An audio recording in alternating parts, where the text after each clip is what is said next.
Hello dear students, myself Dr. Sachin Gurude, Assistant Professor from Department of Zoology, KTHM College, Nasik. In the previous video of the subject Animal Diversity third belongs to chapter number 5, that is study of Scalodon. We have learned the external and internal structure of heart of Scalodon. In this lecture, we are going to learn the next system, that is the nervous system of the Scalodon. So let's see the nervous system of the Scalodon.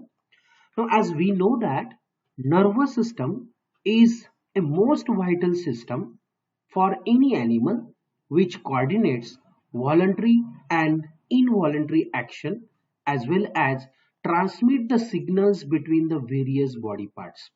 As this nervous system is responsible for coordinating all the things or physiological activity as well as mechanical activity of the body, hence this nervous system is very important.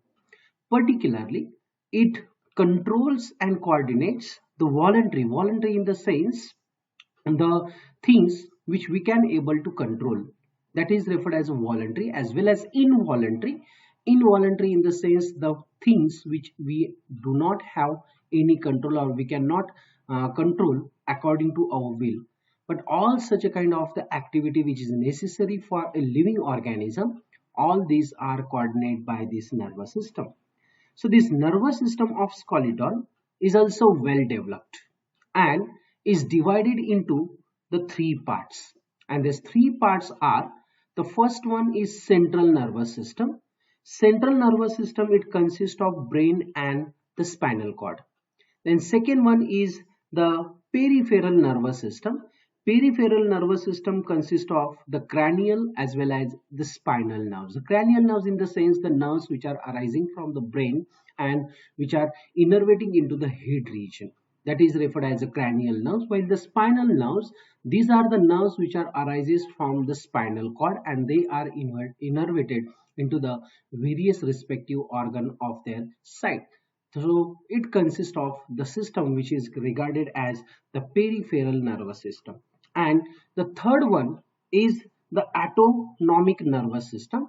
This autonomic nervous system, it consists of the two kinds of the nerve fibers, namely the sympathetic nerve fiber and the parasympathetic nerve fiber. So in this way, usually as like that of the other mammals, the fishes also has a well developed brain, and in case of Scalodon again it is well developed and consists of the central nervous system, peripheral nervous system and the autonomous nervous system.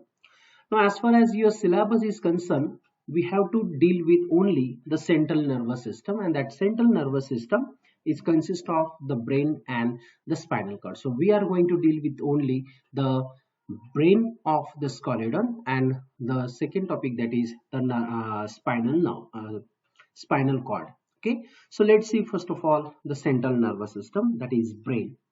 Now the brain of Scalodon is highly organized, is a soft, pale whitish and relatively large, and shows much advancement as compared to the Ognathans. Ognathans in the sense those are not provided with the jaws, such a kind of the fishes. So comparative though to these Ognathan fishes, the brain of the Scalodon is very well developed and it is important controlling and the coordinating center of the body. Now the brain forms the anterior part of the central nervous system. So this is a located at the anterior most part of the central nervous system and is enclosed within a cartilaginous cranium, or this cranium is also referred as a brain box for the purpose of protection, and that brain box or the cranium, which is a cartilaginous material, is also called as the chondroconium of the skull. Chondroconium in the sense it is made up of the cartilaginous material and has the function of the protection of the brain. Now brain is protected by a single membrane, and this single membrane called as the Meninx primitive, which is responsible for providing a again protection to the brain. And this brain again divided into the three parts, namely forebrain, This forebrain consists of further olfactory lobes, cerebrum, and the diencephalon, while the second one is a midbrain. Midbrain contains the optic lobes, and the third division of the brain is referred as a hindbrain, which includes the cerebellum and the medulla oblongata. So in this way, the brain of Scalodon is divisible into the forebrain, midbrain, and the hindbrain. So let's see one by one. First of all, start with the forebrain. Now the forebrain of the Scalodon is also well developed, and it composed of the three important structure, that is the olfactory lobe. So this is the olfactory lobe, and the olfactory lobe containing the large sac, which is referred as the olfactory sac. Then the next structure belongs to the forebrain is the cerebrum, which is a large mass actually, and this is the cerebrum, which is the second part, and third one is a diencephalon. So this is a diencephalon part of the brain, particularly the forebrain. So let's see one by one. First of all, the olfactory lobes. Now from the anterior lateral ends of the cerebrum arises a two stout olfactory peduncle. This olfactory peduncle, these are also referred as olfactory sac, which terminates into the large bilobed structure. So this is a bilobe structure. Here in the diagram you can see this bilobe structure is referred as the olfactory lobe or the olfactory bulb. Now here this is the actual photograph of the brain. So here you can see the part of the cerebrum. To the cerebrum from the anterior lateral side arises a two stalk. So these are the stalk you can see in the diagram, and this stalk are referred as a olfactory peduncle, and this olfactory peduncle has the bilobe structure. This is known as the olfactory lobe. So here you can see, so bilobe structure, this one is a olfactory lobe, and that olfactory lobe containing a sac like structure which is referred as the olfactory sac. Okay, now it lies close to the olfactory sac or the capsule of its own side. So this, the olfactory lobe, they are very closely attached, and they are having the position of the just at the basal region of the olfactory sac. These olfactory sac opens out through the nostril ventrally in front of the eyes from the ventral side of the head region of that animal. Means so whatever olfactory sac is there, they has their external communication with the opening which is known as the nostril, which is located at the ventral side, and through which the water is enters for the purpose of their detection or the sensation. The olfactory bulb encloses a narrow cavity, and this narrow cavity is referred as a rhinocele. So this, in this third diagram you can see the cavity which is enclosed by this olfactory bulb is referred as a rhinocele, or rhinocele is also referred as the olfactory ventricle. So you can pronounce in the you can use the both terminology. You can refer it as a rhinocele, or you can simply call it as the olfactory ventricle. Ventricle in the sense a cavity. Okay, the olfactory ventricle, hence the cavity of the olfactory lobes. Then rhinocele, so called as a olfactory ventricle, it communicates posteriorly with that of the paracele of the cerebrum. So this is a cavity of which enclosed in the second part of the forebrain, which is known as the cerebrum, and that cavity is referred as a paracele. This paracele is also referred as a lateral ventricle. Means this rhinocele at the posterior side, it continues into the cavity of the cerebrum, which is known as the paracele. So this is about the first part of the forebrain, that is the olfactory lobe. Then second one is the cerebrum. Now cerebrum is a large, somewhat rectangular and undivided mass with a smooth surface. So here in this diagram you can see the smooth surface is there, and unlike the other vertebrate, it is without any median groove. Means generally in the other vertebrate organism, this cerebrum is divided into the equal half, and you can able to observe the median groove. But in case of the cerebrum of the Scalodon, there is no such a median groove is present. Hence, this cerebrum is not divided into right or left cerebral hemisphere, which is often seen into the cerebrum of the other vertebrate organism. So what you have to keep remember, whatever cerebrum is there which is undivided remains undivided, and there is no left or right cerebral hemisphere as like the other vertebrate organism. The dorsal surface of the cerebrum, this is a dorsal surface, is a smooth one and a small opening which is known as a neuropore. So here you can see the small opening of the neuropore is present on the mid-ventral surface of the cerebrum. Ventral in the sense that the ventral side of the brain. Here you can see this is a part of the cerebrum and a small opening which is known as a neuropore, which lies mid-ventrally. Mid in the sense the approximately the middle region of the cerebrum and at the ventral side. And from this neuropore arises a delicate pair of the nerve, and this nerve is referred as a terminal nerve. So here you can see the label, this is a terminal nerve, which terminal nerve arising from the this neuropore, or this terminal nerve is also referred as a pre-olfactory nerve. Pre-olfactory in the sense this arises before the olfactory sac, and hence they are also referred as pre-olfactory nerves. Now each nerve, it bears a terminal ganglion. So here you can able to see a bulging into the nerve which is referred as the ganglion, which is the terminal ganglion.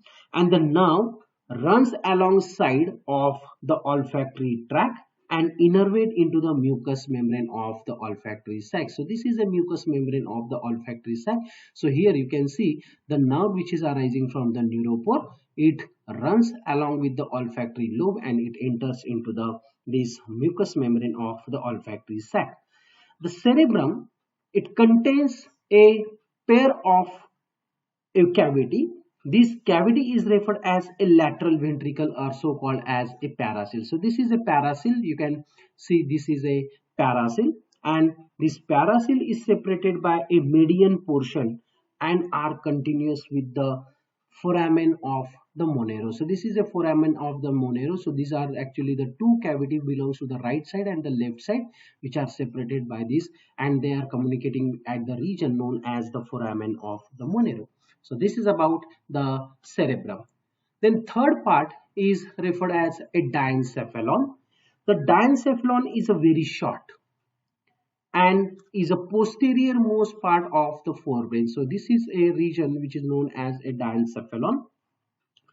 The roof, this diencephalon is completely hidden forward by the forward prolongation of the cerebellum. So this is a cerebellum. So this cerebellum is highly developed again, which is actually the part of the hindbrain. So this is responsible for overlapping the part of the diencephalon. So diencephalon is not completely visible. The roof of diencephalon is a thin, membranous, non-nervous, and they are richly vascular, forming the anterior choroid plexus. So this is the anterior choroid plexus. So this anterior choroid plexus is the part which lies into the region known as a diencephalon. A long and slender tube like a pineal body. This pineal body is also referred, so here you can see the pineal stalk, this pineal body. It is also referred as epiphyseal cerebri. This epiphyseal cerebri is so called as a pineal body. It projects from the roof of the diencephalon. So this is about the diencephalon. Then the floor or the ventral part of the diencephalon shows some prominent features. Now this diencephalon is also known as a hypothalamus. Hypothalamus is another terminology which is used for the diencephalon. The anterior margin of the diencephalon lies a optic chiasma. This optic chiasma, which is formed by the crossing of two optic nerves. So here you can see the optic chiasma, which is actually formed by the crossing of the two optic nerve from the either side, right and the left. And just behind the chiasma, the floor gives off a well-formed median, halo, pear-shaped projection, which is known as the infundibulum. So here you can see the infundibulum. Now from the dorsal side you cannot able to observe the characteristic features of the diencephalon, but from the ventral side this diencephalon shows a number of things, and one of the important part just at the floor of this optic chiasma is well formed median halo pear shaped projection they are having, which is known as the infundibulum. Now on the either side of the infundibulum, either side in the sense a lateral side of the infundibulum, lies a pair of thick walled bodies, and these thick walled bodies are referred as the lobi inferius, or they are also referred as a simply inferior lobe. So this is a infundibulum, and just at the lateral position of this infundibulum lies a two pair of sac, and that is referred as the inferior lobe. So here this is a inferior lobe, or it is also referred as a lobi inferiorus. Then the distal end of the inferior lobe produced a two thin walled glandular sac, and this glandular sac is referred as the saccus vacuosus, or it is also referred as a sacci vasculosa. Okay, so you can use again either terminology. So this is also a pair of structure, and which is known as a saccus vasculosus. Now these lobi inferius are the center of the gustation and the smell, means they are responsible for giving the sense of the smell as well as the taste.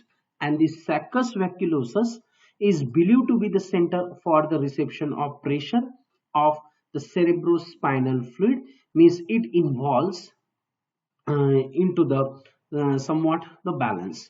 The hypophysis, it is attached to the infundibulum. So here you can see the hypophysis. This hypophysis is attached to the infundibulum, and the diencephalon encloses a laterally compressed cavity, and this laterally compressed cavity is referred as the third ventricle, or this third ventricle is also referred as a diacyl. So this diacyl is a cavity belongs to the diencephalon part of the forebrain of the skeleton, and this diacyl, it continues behind with the another cavity which is known as the iter. Okay, or it is also referred as the aqueduct of the salvalis. Okay, so this is about the first part of the brain of a skeleton, that is the forebrain. We have learned the olfactory lobe. First of all, these are the olfactory lobe containing olfactory sac. Then second one is the large mass, undivided mass, is referred as a cerebrum, and the next one is a diencephalon, which is having a number of outgrowth from particularly the ventral side, and obviously they are responsible for forming some kind of the endocrine system of the brain of the skeleton. So this is about the forebrain. Then the next part is the midbrain. Midbrain is also referred as the mesencephalon. This midbrain is not that prominent and is remains hidden dorsally by the cerebellum. So here you can see the cerebellum, and this cerebellum is responsible for overlapping the part of the midbrain, that is the optic lobe.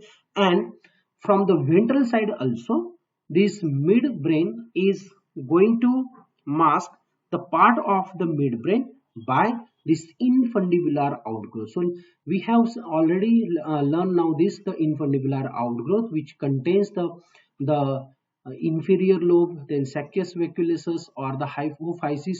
So all these are the things which are located from the ventral side, and which is responsible for again masking the part of the midbrain. Means midbrain is not completely visible from either side, neither from dorsal side nor from the ventral side. Now this midbrain consists of mainly a pair of large rounded dorsal swelling, and this dorsal swelling is referred as the optic lobes, or these optic lobes is also referred as corpora bigemina.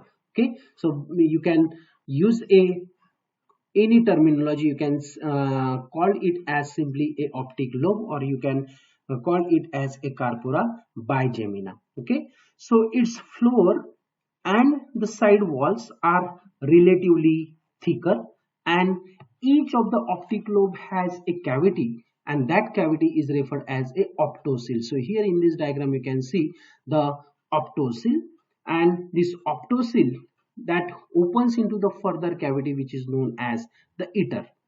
Now the midbrain is considered as a center of coordination, vision, hearing.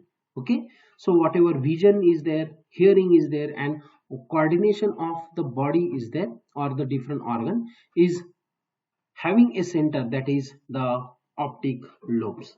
The third and fourth cranial nerve arising from the midbrain part. Okay, so this is about the midbrain, which only contains the optic lobes. Then the next one is the hindbrain. Now hindbrain is also referred as the rhombencephalon. Okay, so hindbrain is also referred as a rhombencephalon, and it consists of highly developed cerebellum and the medulla oblongata. So this is a cerebellum and this one is a medulla oblongata. So here in the diagram you can see, so this one is a part of the cerebellum and this one is the part of medulla oblongata, so which composed or which makes a posterior most part of the brain, which is known as the hindbrain. So let's see one by one. First of all, the cerebellum.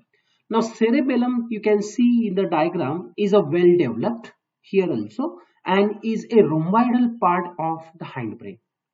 Now it extends forward up to the cerebrum, which is the part of the forebrain. So this is the cerebrum. It is forward up to the cerebrum and covers the medulla oblongata backwardly. So the medulla oblongata is also masked with the help of the cerebellum, and the dorsal surface of the cerebellum produces a many irregular convolutions. So the surface of the cerebellum is not smooth as like that of the surface of the cerebrum. Keep remember, cerebrum and cerebellum, they are completely different thing. Cerebrum belongs to the forebrain while cerebellum is belongs to the hindbrain. Okay, and it has provided with a many irregular convolutions. Now two deep transverse furrows which are divided the cerebellum into the three lobes. The cerebellum consists of the small cavity, and the cavity of the this cerebellum is referred as a metacell, and this metacell, so this is a metacell cavity and it opens below into the again the iter. So this is about the cerebellum, and the next one is the medulla oblongata. Now the medulla oblongata forms the posterior most part of the brain, and it is somewhat irregular in shape, broader in front but tapers posteriorly, and passes in at the posterior most portion as a spinal cord. A pair of prominent irregular thin walled sac. This thin walled sac is referred as the corpora restiformia. So here the restiformia or the auricular lobes are there. They are also referred as the auricular lobe. These lies on the side of anterior part of the medulla oblongata. So this is the medulla oblongata. This one is the anterior part, and the anterior part of the medulla oblongata is containing a restiform body, or it is also referred as a corpora restiformia, or you can also refer it as the auricular lobes. Now the corpora restiformia, these are connected by the bands of the nervous tissue. Okay, and the cavity of this medulla oblongata is also referred, or it is called as the myocele, and the roof of the medulla oblongata is a membranous one, is a non-nervous in nature, and it bears a posterior choroid plexus. So here, as like that of the diencephalon contains a anterior choroid plexus, the posterior part of the diencephalon, it contains a posterior choroid plexus. Okay, and all these ventricles, ventricle in the sense a cavities, the cavities of the brains are continuous and it is always filled with the fluid, and that fluid is referred as the cerebrospinal fluid, and the cerebrospinal fluid which contain into the ventricles of the brain, it's secreted by the anterior and posterior choroid plexus. So this is anterior choroid plexus and posterior choroid plexus. These are responsible for synthesizing or the secreting the fluid of the brain present into the cavity, which is known as cerebrospinal fluid. So this is about medulla oblongata and the hindbrain. So here we have completed with the brain of the skeleton. So let's see quickly the functions of the brain. The first part of the brain is the cerebrum. Cerebrum has the sense of smell, hence its function is a olfaction, and it is the instinctive behavior. It shows the instinctive behavior. Then second part is known as a diencephalon. The function of diencephalon is the integration of sensory and the motor signals. So whatever sensory signals which are coming from the sensory organ, which are having their integration in the part region known as the diencephalon. Then the floor of diencephalon is also referred as a hypothalamus, which is the center for the gustatory, and it also responsible for control, having a control of the visceral functions. Visceral function in the sense whatever visceral organs are there, their function is controlled again by the hypothalamus. Then lobi inferiors and the saccis vacuosus, which is the center of the smell as well as the center of the taste. Then midbrain, which contains a optic lobe, it is the major center of the vision, hearing and acoustic lateral sensation. So these are also the one of the function of these optic lobes. Then hindbrain has the function of integration of the balance, which is responsible for balancing purpose. And the last part of the brain, which is known as a medulla oblongata, this is the center of the respiration and many involuntary activities. So the activities which the animal cannot able to control according to their will, all these are controlled by the part of the brain which is known as the medulla oblongata. So this is about the functions of the brain of the various part in the skeleton. And the last part belongs to the central nervous system, that is the spinal cord. Now the spinal cord of the skeleton shows a definite advancement towards the plan of higher vertebrate organism. It extends obviously from the medulla oblongata and it goes up to the tail region, and it has a shallow dorsal fissure and well-marked ventral fissure. So this one is a fissure which you can see. So this is a dorsal fissure and this one is a ventral fissure which is well marked into the spinal cord. And this spinal cord has a central cavity. This central cavity is referred as central neural cavity. So this one is a central neural cavity is there, canal is there, and which is filled with the obviously the cerebrospinal fluid, which is secreted by the anterior and the choroid plexus of the brain. The spinal cord shows a gray matter which is surrounded by a white matter. So here in the diagram you can see, so whatever surrounding area is there which is referred as a white matter, and in the center somewhat edge shape is a gray matter is there. The white matter contains the neuroglial cells and the medullated nerve fibers, while in the gray matter it contains chiefly the neuron. So it contains a neuron which is a characteristic for the gray matter, while in case of the white matter, which is a surrounding one, it has the neuroglial cells and the medullated nerve fiber.